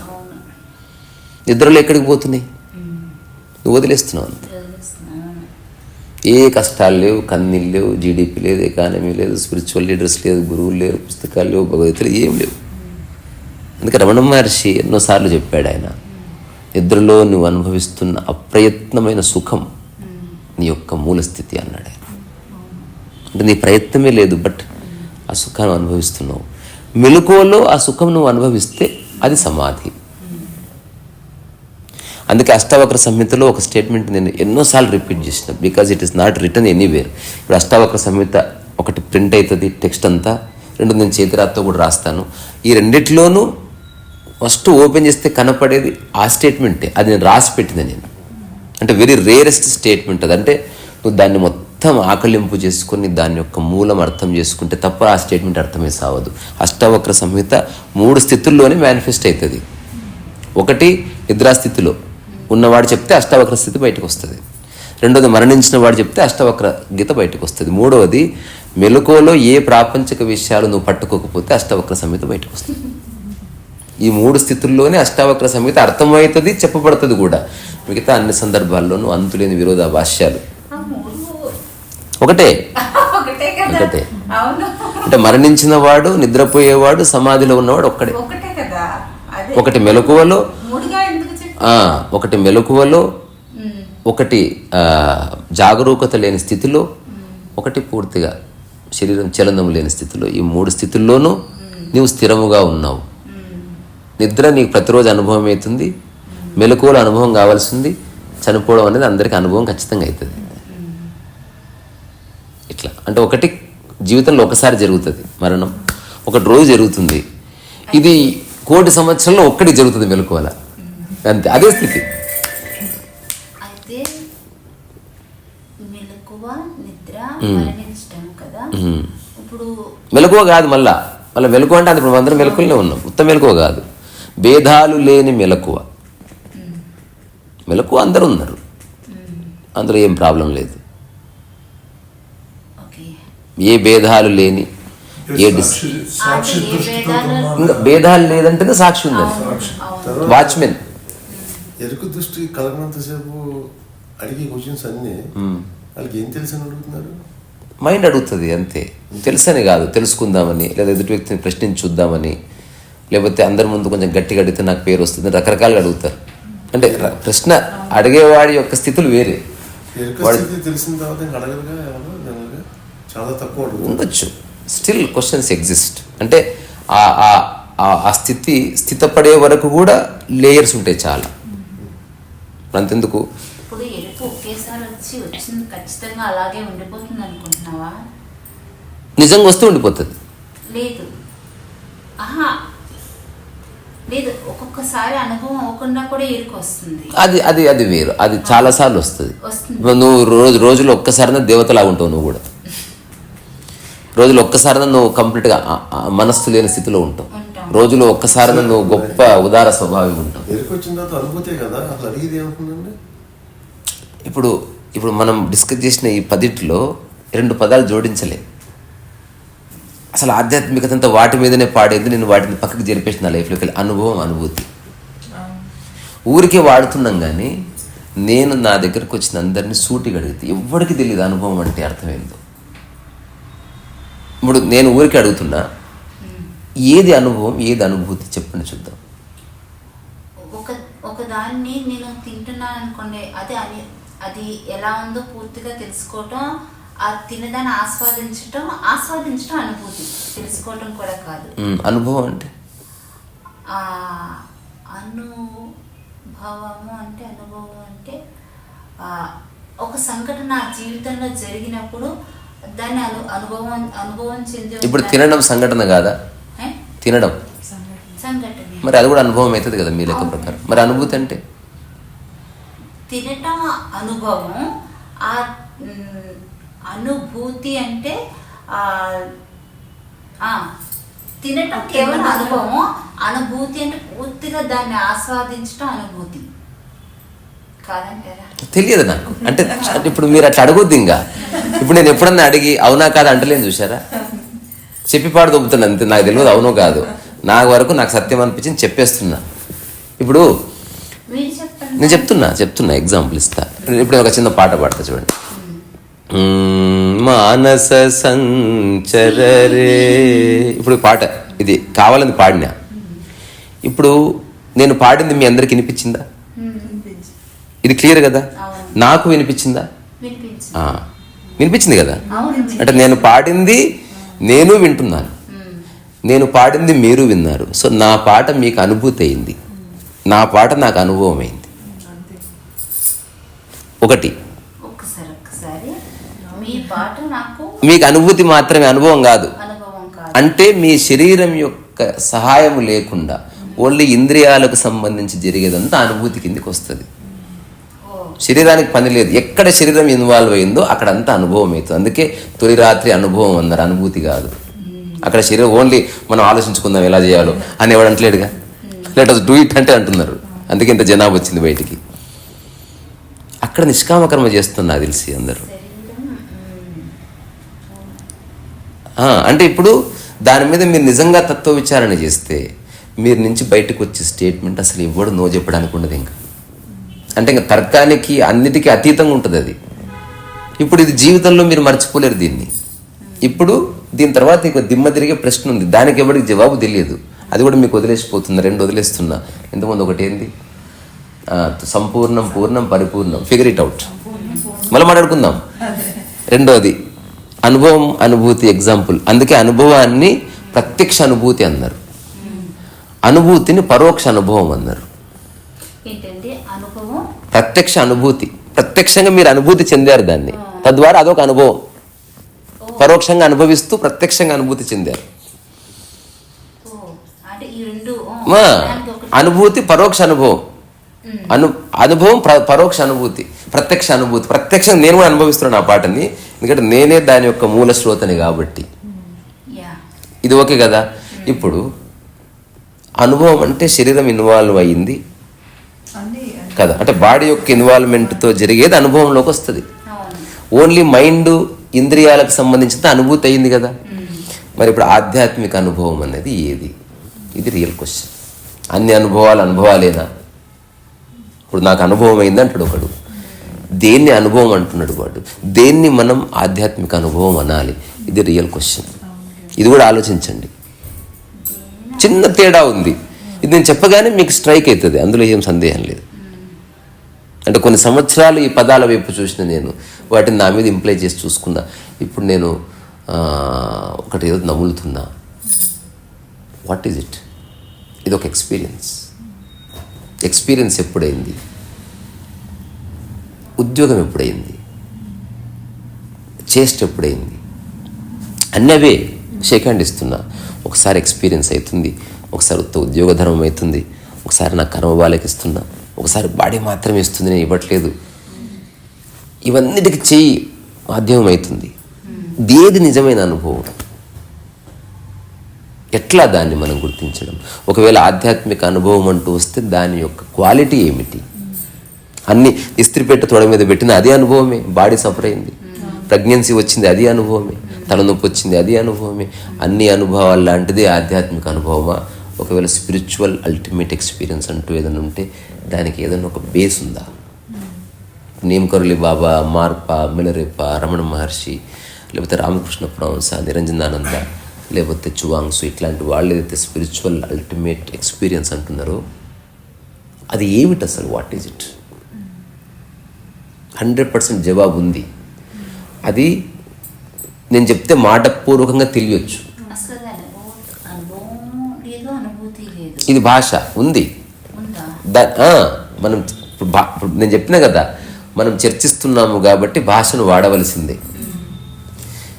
ఒంటరిగా ఉంటే డిస్కషనే లేదు కాబట్టి మీరు అన్నది అక్కడ వర్తిస్తాయి. అనుభవం లేదు, అనుభవించే వాళ్ళు లేదు, ఎవరు లేరు. అసలు ఒకవేళ ఒక మనిషి నిజంగా అడవిలో ఒక 5 ఏళ్ళు ఒంటరిగా ఉన్నాడు అనుకో, అసలు వాడి పేరు కూడా మర్చిపోతాడు. ఎందుకంటే పిలిచేవాడు లేకపోతే పేరు ఆడ గుర్తుంటుంది. నేను నా నోటితో ఎవరి పేరు ఉచ్చరించను, నాకు గుర్తుండవు పేర్లు. నేను ఎక్కువసార్లు నాకు తెలిసి మా నాయన కంటే రమణ మహర్షి పేరే అని వింటా. ఎందుకంటే నాకు అంత ప్రొఫౌండ్గా కనిపించాడు ఆయన. అన్కండిషనాలిటీ చూసిన ఆయన లోపల. ఆయన సాదాసీదా మనిషి. వీళ్ళంతా మహాత్ముడని ఆయనలాగా అయ్యే అవకాశాన్ని కోల్పోయినారు. ఆయన సాదాసీదా మనిషి. ఇప్పుడు మహాత్ముడు ఎవడు? ఎవరెస్ట్ ఎక్కినవాడు. ఎవడు ఎక్కలేడు. రమణ మహర్షి లాగా అందరూ మారిపోవచ్చు ఇప్పుడే. రమణ మహర్షి ఎవరు అంటే నేను ఇచ్చిన స్టేట్మెంట్ ఎవడైనా క్రాస్ చెక్ చేసుకోవచ్చు. ప్రపంచం అంటుకోని మనస్సు రమణ మహర్షి అంటే. ఇది నేను చూడగా చూడగా చూడగా చూడగా హఠాత్తుగా నాకు వచ్చింది, తెలిసిపోయింది. హఠాత్తుగా నేను కూడా ప్రపంచం ఊసిపోయింది నా నుంచి. అలాగని ప్రాపంచిక విషయాలు లేమా? ఇప్పుడు వచ్చింది హోండా యాక్టివా మీద, పోయేది పుప్పాలగూడలో, వెళ్ళేది నా ఇంటికి, ఇదంతా ప్రపంచమే. కానీ దాంతో బంధము కానీ తాదాత్మ్యత కానీ లేదు. అది ఉన్నా లేకపోయినా మన మూల స్థితికి ఏ మార్పు లేదు అని నిరంతరం తెలుస్తుంది, అనుభవంగా తెలుస్తుంది. అంతే, అంతకుమించి మరేమీ లేదు.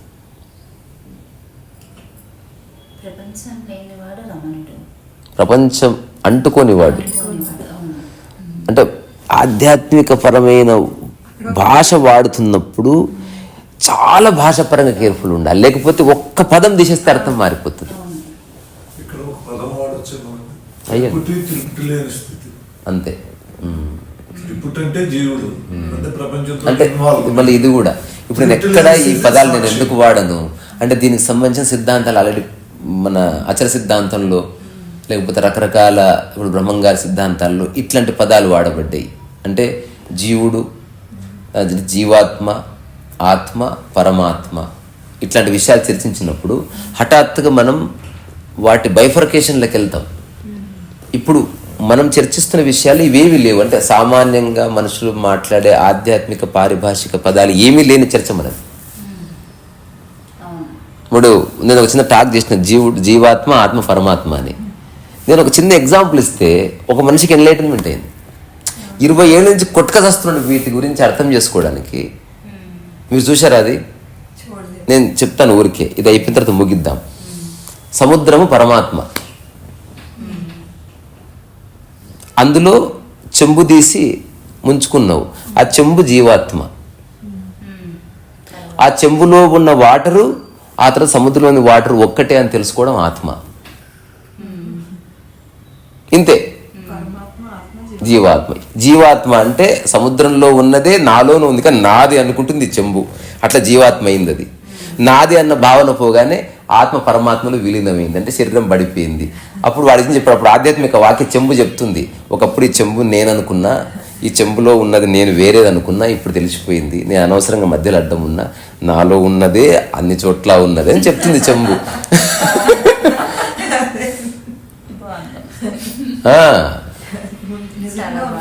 ఇంత సింపుల్ ఇది. దీనికి ఎన్ని చర్చలు, ఎన్ని సిద్ధాంతాలు, ఎంత బుర్రలు బద్దలు కొట్టుకుంటారు. మా ఊర్లో ధ్యానం పేరు మీద కొన్ని జీవితాలు నాశనం చేసుకున్నారు, ఈ విషయం అర్థం కాక. ఇంతే. ఆ చెంబు మాట్లాడితే అదే ఆధ్యాత్మిక ప్రవచనం.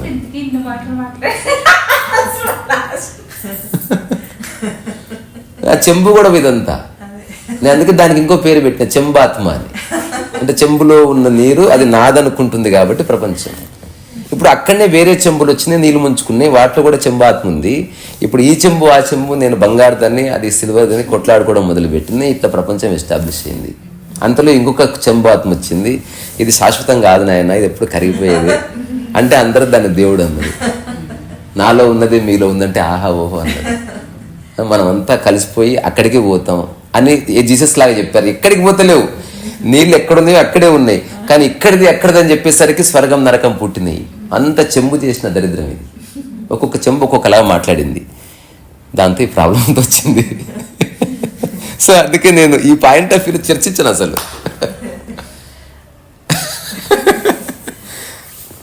సో చెంబేశ్వర్ మహారాజ్కి జై. అయితే నేను చివరికి ఒక్క మాట చెప్తా. సరే ఇదంతా కాదు ఫలశ్రుతి ఇంపార్టెంట్. ఇదంతా తెలిసింది ఒక వ్యక్తికి. వాట్ నెక్స్ట్ అంటే వాడు డోర్ మూసుకొని పని చేసుకుంటాడు, అంతే, ఇంకేం లేదు. ఆ పని సఫాయి పని అయినా ఓకే, గృహస్థ ధర్మం అయినా ఓకే, పిల్లలకు ముడ్డిగా వాడికి అన్న ఒకటి, ఇంకా వాడికి అయిపోయింది. ఇంకా అది ఇంకా ఆ తర్వాత వాడిని పట్టుకునేది ఏది లేదు, వాడు పట్టుకునేది ఏది లేదు, అంతే. ఇప్పుడు బురదెత్తడానికి వరల్డ్ కప్లో కప్పెత్తడానికి రెండు తేడా ఏమి తెలుసుకుంటే సరిపోతుంది. దెర్ ఇస్ నో డిఫరెన్స్, అంతే. అది ఉన్నది, అది ఆ చెంబు తెచ్చిన ప్రాబ్లం ఇది చెప్తున్నా కదా, అంతే అంతే. ఇప్పుడు రాధగారు ఒక చెంబు, మీరు ఒక చెంబు, నేను ఒక చెంబు. ఆ చెంబుని చూసి మురిసిపోతున్నాం. అప్పుడు గురువు చెంబు వచ్చేయమంటది శాశ్వతం కాదని ఆయన అంటే పరిశాన్ అవుతున్నాం. హఠాత్తుగా తెలిసింది శాశ్వతం కాదని. అప్పుడు నాలో ఉన్నది నీలో ఉన్నది. ఇప్పుడు యోగి వేమన సినిమా చూసారా మీరు? యోగి వేమన పాతది, చిత్తూరు నాగయ్యది. ఎంత బాగుంటుంది. అందులో సదాశివ బ్రహ్మేంద్రన్ కలుస్తాడు, గురువు గారు అనుకుంటా. అసలు నేను ఇట్లా సఫర్ అయిపోతున్నా అంటే ఆయన గురువు గారు వచ్చి అంటాడు, ఎవరినైనా నువ్వు ఎందుకు ఇంత ఆరాటపడుతున్నావు అంటే ఈ రకరకాల ప్రశ్నలతో సతమతం అయిపోతున్నా, నాకేం అర్థం కావట్లేదు, అది ఏం కావాలి చెప్పు అని అడుగుతాడు. ఆబ్వియస్లీ అంటే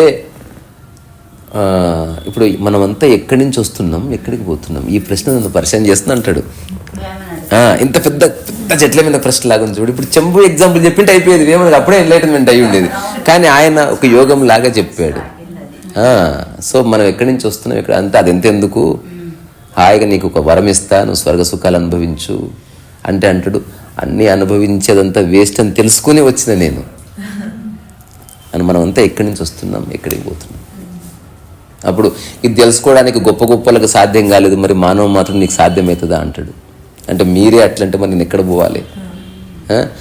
పోనీ ఎవరు చెప్తారంటే ఆ సాక్షాత్ పరమశివుడే సద్గురువే దర్శనం ఇచ్చి ఒక్కొక్కసారి అట్లాంటి విషయాలు చెప్తాడు. ఎందుకంటే మామూలుగా చెంబుల గురించి, తట్టల గురించి, బంగారం గురించి అందరు చెప్తారు, ఇదే కూడా చెప్తాడు.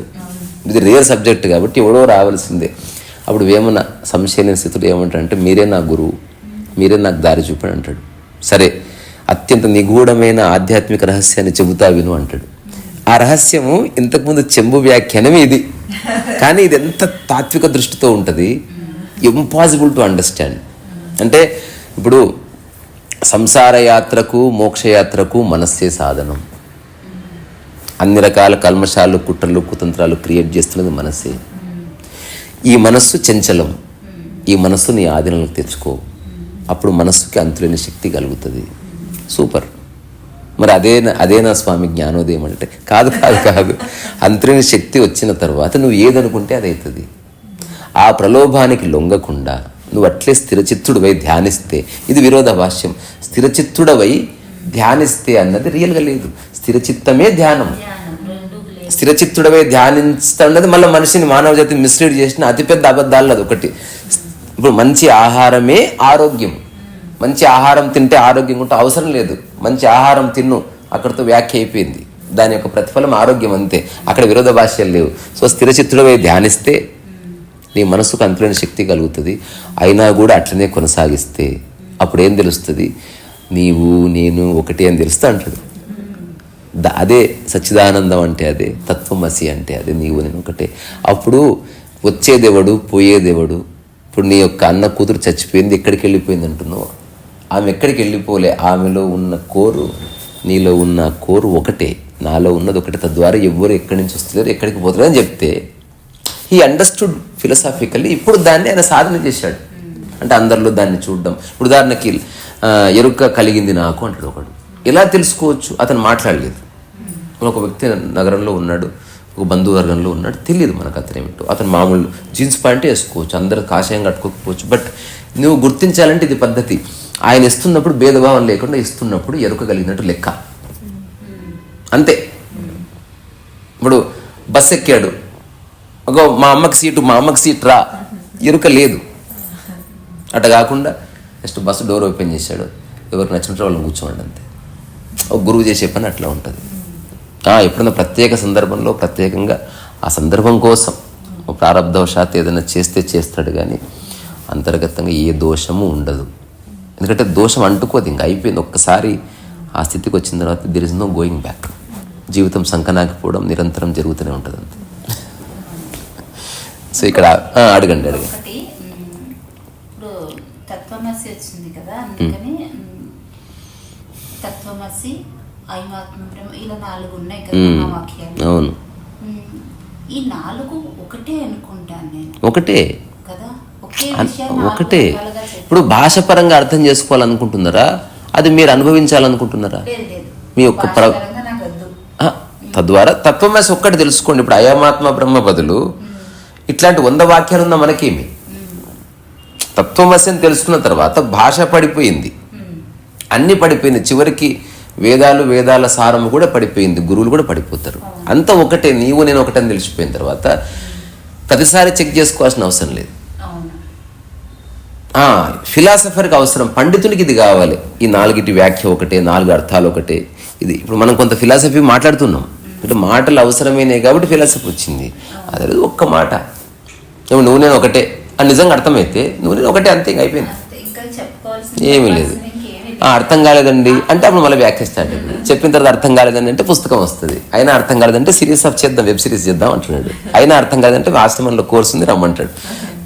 ఎంత అర్థం కాకపోతే అంత జర్నీ నడుస్తూ ఉంటుంది. అది ఓషో మాట అంటాడు, నాకు బాగా నచ్చేది. ఇప్పుడు రాళ్లకు మొక్కితేనే నువ్వు ఆనందంగా ఉంటావు అంటే, ఇన్ని రాళ్ళు లేవు, నీ ఇంటి దగ్గర రాయి పెట్టుకుని మొక్కరాదు, అంత దూరం ఎందుకు పోతావు అంటాడు చిన్న కోపంగా. అంటే నీకు రాయిని మొక్కుతున్నావా, లేకపోతే రాయిని చెక్కిన తర్వాత ఆ ఆకారాన్ని మొక్కుతున్నావా, లేదా ఆ ఆకారం ఎవరో ఒకరు ఉన్నారు అతనికి ఒక క్వాలిటీస్కి మొక్కుతున్నావా, లేకపోతే అక్కడ ఉన్న ప్రసాదం కోసం మొక్కుతున్నావు? దేనికి మొక్కుతున్నావు? అసలు నువ్వు దేనికి బో డౌన్ చేస్తున్నావు? అది ఒక్కసారి తెలుసుకో. ఒకవేళ రాయికే మొక్కడం నీ ధర్మం అయితే ఓ బొమ్మ చెక్కించుకొని ఇక్కడ మొక్కుకో. అట్లా కాదు, ఆ రాయి లోపల ఒక పరమాత్మ ఉన్నాడు, అతనికి మొక్కుతున్నా అంటే ఊర్లో దేవాలయం ఉంది, అక్కడికి అక్కర్లేదు. ఆ దేవాలయంలో ఉన్న పరమాత్మ ఈ దేవాలయంలో ఉన్న పరమాత్మ ఒక్కటే అయి ఉండాలి. అక్కడ స్పెషల్ పరమాత్మ అనుకో, ఇది పీకేసి ఏదో ఒక నిర్ణయానికి రా. సరే, ఆ రూపానికి కాదు, రూపంలో ఉన్న పరమాత్మకు కాదు, ఆ గుణగణాలకి. ఆ గుణగణాలు అందరిలో ఉన్నాయి, ఓ చెట్టులో ఉన్నాయి. అందుకే మనం చెట్టును కూడా పూజించినాము. ఏవైతే దేవుడికి ఆపాదిస్తున్నామో అవన్నీ ప్రకృతికి ఆపాదించబడుతున్నాయి. ఇది అనుకుంటే జీవితకాలం వ్యాఖ్యలు చేయొచ్చు, లేదా ఒక్క మాటతో పోతుంది. నా దృష్టిలో 2 ఒకటే, మూలం అర్థమైతే చాలు. చాలా బాగుంది, ఇక్కడ ఆపేద్దాం.